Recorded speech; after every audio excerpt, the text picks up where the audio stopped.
welcome to another episode of Vlogmas. I think this is actually the last one, and I've got a very special guest who is Matt Crosby. Hello! He doesn't want to be here, but I've forced him. I do want to be here, I just don't want to be with you. Ugh, it's painful. No, so today we're doing a little sit-down chit-chat about the traditions of Panto, because since I have been here at the Theatre, I've learned so much about Panto that you wouldn't know if you were watching Panto, and this one is quite a traditional one, so I've learned lots of rules and interesting bits and bobs about Panto, and Matt has been doing Panto for how many years? 18 years. Bloody hell. It's old, isn't it? I was in my 20s when I started. I'm in my 40s now. It's horrendous. So anyway, I've been doing loads of research, and I thought Matt can just give me his 2 pence on what I've got and tell It's me. a very small 2 pence. And you're also going to be doing your makeup, which I am. If Interesting. that's okay. No, that's lovely. I'm sure everyone would be interested to see you do your makeup. Okay, so in Panto you have very traditional stock characters, which Yes. are principal boy, principal girl, dame, comic or comedy duo. Or audience friend, they call them as well. Is that what? Yeah, so the Silly Billy or the Sammy, there's sometimes called audience friend. Okay, yeah, that's Because it makes nice. sense, doesn't it? Yeah. Fairy baddie, maybe henchman or the baddie's sidekick, the squire, the baron or the lord, collecting money from the title character's family, and the animal. Is that right? Yeah, but not in anymore. Well, Not in yeah, all but of not them. in all of them. Yeah, But yeah. maybe. Yeah. I know. I think you've got them. Okay, let's talk about the gender fluidity within Okay. a panto. Okay. So, let's start with Principal Boy, who is traditionally played by somebody who is female presenting, in knee-high boots and a long tunic. Yeah. And listen to this bit of information that I found out as to why. Ready? In the Victorian times, it was unheard of to see even the ankles of an attractive woman. You would never see a female performer with her legs out unless they were in the role of Principal Boy. Actors playing male characters could take risks and bear as much leg as they dared, adding further attraction to the pantomime and fueling its popularity. That's very true. Phrases such as best legs in the business became commonplace when discussing pantomimes and deciding which ones to see. Really? Isn't that awful? That's terrible. Well, That's and we've still kept it terrible. today. We've got our lovely Gemma. Gemma is In it's her all knee-high for boots tradition. and her fishnets. Well, you do know pantomime. It didn't start in this country. Where did it start? It started the Italians that started it because it comes from Commedia dell'arte. Yeah. So you had all your stock characters like your Pantalone, your Piero, and all them. All these characters over time have progressed onto like the pantomime characters. So let's say your Piero, who's your sad clown, becomes Buttons in Cinderella. Yeah. Your Pantalone is like the squire. Right, those kind of things. Yeah. Interesting. Right. So pantomime, when it first came out, hundreds and hundreds of years ago, it was all men, wasn't it? Like Shakespeare's day, it was all men playing the characters. Yeah. So they kind of kept that tradition on. Yeah. And it was silent as well. And then there was an act that came out in, I think it was either late 1600s or the 1800s, that allowed pantomimes to have speech in.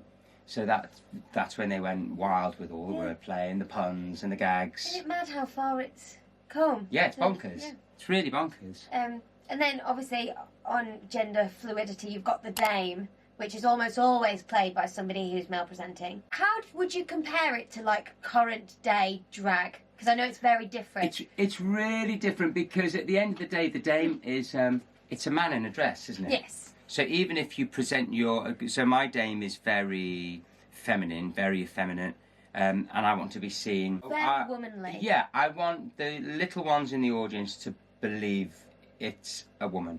Okay. I want the mums and dads to know it's a man. Okay. And I want the teenagers to be confused, but still think it's like you're like a buxom auntie. Yes. So it's a real fine line. Whereas drag, you're presenting the female form, aren't you? Yes. Or vice versa. So yeah, it's very different. And is your makeup specific to you? I mean, your makeup's amazing, but all dames have their own like signature look. So every year, my look doesn't change. yeah. It's always that. It's always the same lip, same eyes. Yeah. My bottom lip is just like a little tiny little like a little ear. Yes. But yeah, they all have. You're not meant to copy another person's Yeah. name. You find your own, and then that's yours. That's your Seems- signature look. On gender blind sort of casting, the villain or the fairy can be either or, and it's getting more common for the fairy actually to be played by a male presenting person. Yeah. And obviously the villain in Mother Goose was originally played by a man, I think, but Was it? I don't know. yes, Was it? very originally, but they kind of say they can be either. But Pippa does an she's amazing job, and I think it really brilliant. works that it's two women and get battling against each other. Yeah, yeah. I think she's fantastic. And also the animal can be whatever gender you like, I guess. Yep. Yeah, I suppose whoever's right for the role, and we have the perfect goose this year in Yes, Georgia. Which brings me on to animals. Correct me if I'm wrong. They are normally a key part of the plot and have a lot of comedy value. Examples of animals are obviously Priscilla, the goose in our show, the cow in Jack and the Beanstalk. What's Sometimes Daisy. Oh, okay. Sometimes Daisy. Yeah. And the cat in Dick Whittington. Yeah. Traditionally, these roles were played in huge mascot-type costumes where you can't see the actor's face, with no speaking lines, but it's become much more popular to have sort of the actor's face and them to be Yeah, and them more to of be a vocal. key part in the plot. Yeah. Yeah. Have you done mascot sort of things here? When we've done Jack and the Beanstalk, we've had both, where we've had, they call them a stand-up cow, so they stand up on two legs. Oh, okay. And they can use their arms. But they've never spoken before. And then we've also had the cat in Dick Whittington, all made up to look like a character from Cats. Some versions they've been silent and they've just said meow. Yes. But Right. we have had it in the past where one actor came and was a real little comic, and they played the character as it was spoken, but it was only Dick Whittington could hear them. Oh, okay, nice. Yeah, almost like that thing in Family Guy with the dog. Yeah, that only talks to the yeah. family, nobody else Yeah, understands yeah, it, yeah. just hear woof. Entrances and exits. This is a very short one. The fairy always enters from stage right. The villain from stage left, and they never cross the centre line. That's quite traditional, which is what we have here. But now it's getting a little bit different with more modern pantos. I think the villain usually can Take walk the around space. the space. I think. Is that just in our panto that they don't? That they No, don't I cross? think no. It's all. I think it's all traditional pantos, or all people that follow tradition, because they used to say, what was it that hell was stage left, was to the left, Yeah. and heaven and happiness Yeah. was to the right. Which is very Superstitious, isn't it? Yeah. And they could never cross that line, unless I think you can do it if you're on stage on your own. So if there was like a musical number, let's say in this Pippa sings "Don't Stop Me Now," there have been times that they've said, well, we can break that her wall. realm. Yeah, so she can take over the whole stage. Yeah, but she never does she? No, she never does. Pippa She stays on the always left. stays on the left side of the Because stage, she's really which in is character. hysterical.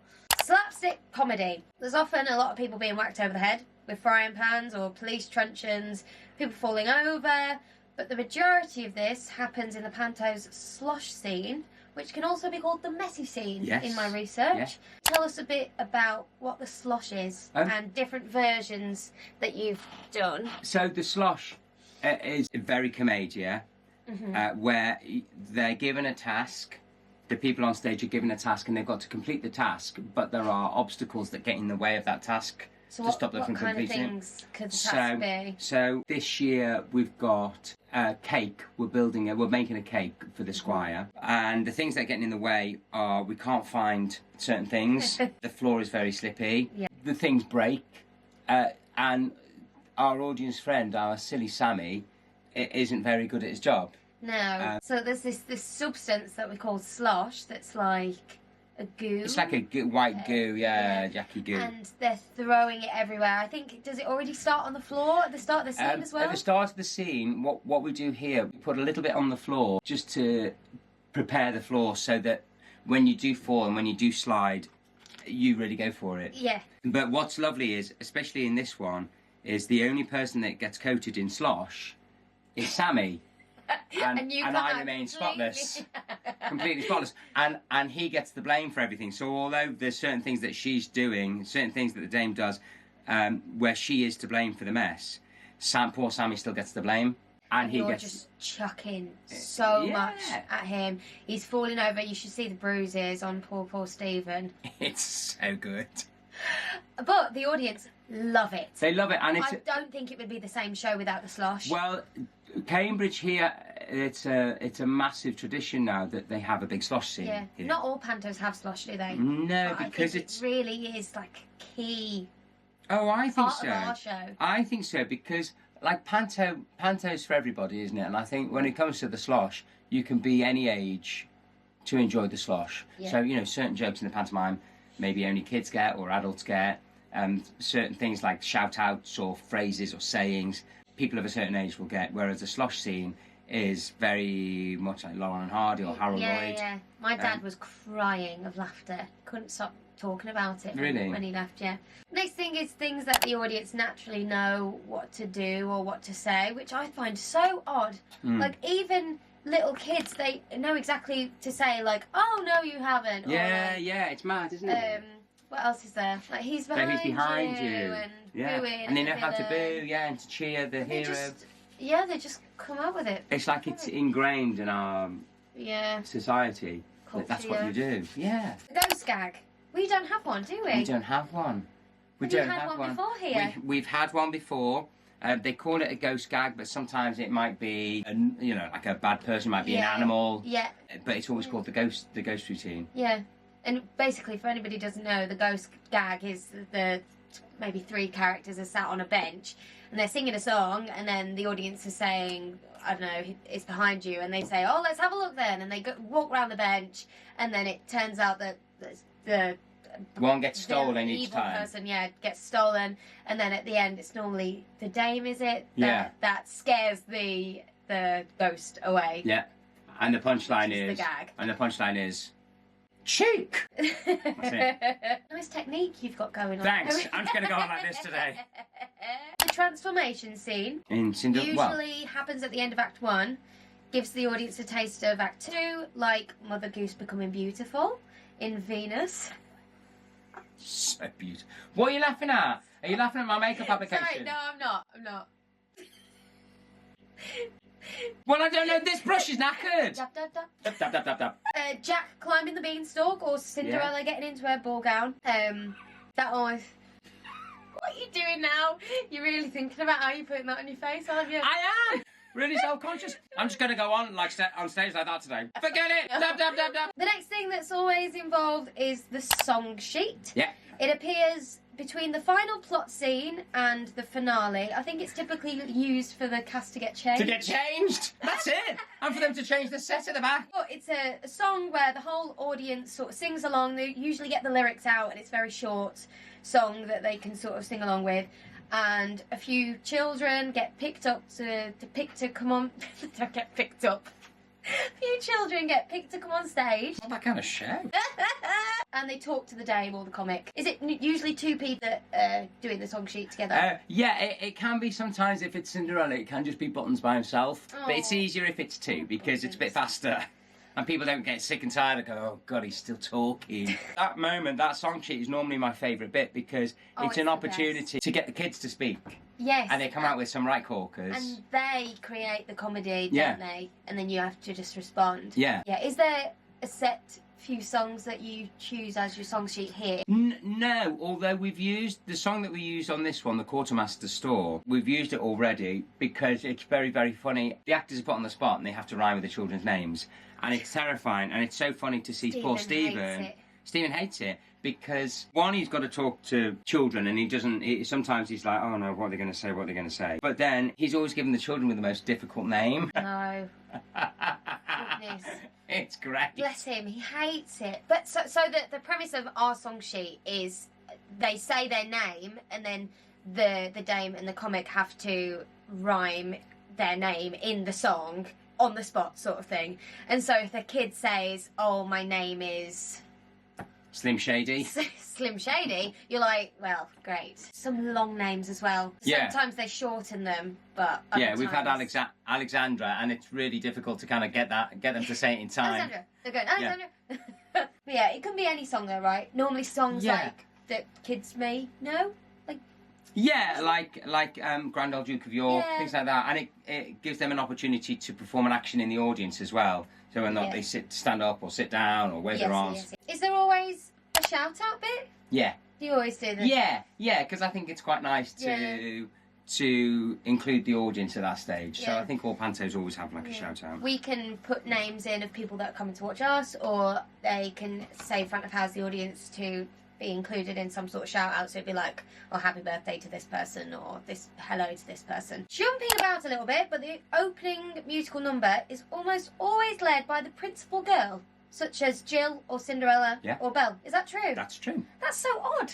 That's true. Why? Sometimes she's not a big character, the principal girl. Well, no, but it's always like really bright and breezy number, isn't it? And I don't know, do you think that harks back to when women were introduced into pantomime and it was an opportunity for men to go, yay, yes, hooray. the opening. Yeah. Look at this beautiful girl. Look at this beautiful girl dancing and singing, isn't she clever? So clever. What about, nearly there, what about 12 Days? Is that something that's in every year? No, it's used, it's not used that often, but it would be equivalent to a Slush scene. That would be the equivalent to the Slush scene. So this year we've got both. We've got 12 Days of Christmas, which is when 3 people form the 12 Days of Christmas and they go off, they rush off into the wings, they bring an item and they bring it on and they put it on the stage, and they basically it all gets messed up. Yeah, when it all repeats and they're doing from the 12th and then they're going all down the line, they have to run. Good afternoon, Mother Goose Company. This is your 5-minute call for your warm-up. 5-minute call for your warm-up. Thank you. Thank you, sir. They have to run and be by the thing that they're talking about, so then they're all tripping over each other, and it's slapstick, isn't it? Yeah, pure slapstick. Same. And that's actually all that I have in terms of traditions and rules. Can you think of anything else? Covered it all. I think you've covered most of it, haven't you? Didn't I do well? You did really, really well.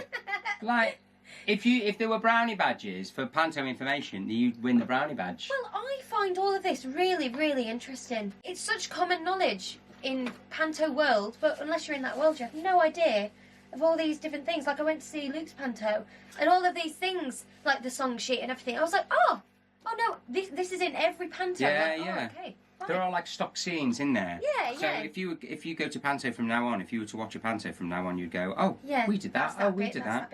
And also stock gags as well that are always there. Yeah. Like, what are you doing down there? I'm getting up. Do you know what I mean? Yeah. I think what Cambridge likes to do is write some original gags as well as like the old school Panto gags. Yeah. They like to have a mix so that you're not just going to see a Panto that's got old gags. I've ruined my eyes. I can't go on. Looks like I've got a squint now. How am I going to go on like that? Oh, goodness. No, but you're very good at coming up with gags like that, aren't you? And do you know what? I never used to be, but it's practice. It's practice. Do you usually have that line like that? Do you usually have your face like that? This is abuse. Sorry, anyway, practice, yes? Look, I've got one there. They call me eyelashes. I don't have real... Have you not noticed me eyelashes on the bottom? No. Have you not? No. I'm coming up to my favourite bit now. Do you want to see my favourite bit? Yeah. This is my favourite bit. I've never noticed that was on your face before. Because you never look at me on stage, because you're always like... I can't look at you in the eye or something. I painted it too high, though. I said it's my favourite bit. I'm rubbish at it. This has been great. Thank you so much for joining me. Well, thanks for for my the facts. very That's last really episode of Jill's Jingle Journal. Is that Jill's Jingle Journal over and done with? It's a wrap. Thank God for that. Oh, Merry Christmas. Merry Christmas, everyone, and I hope you have a lovely New Year.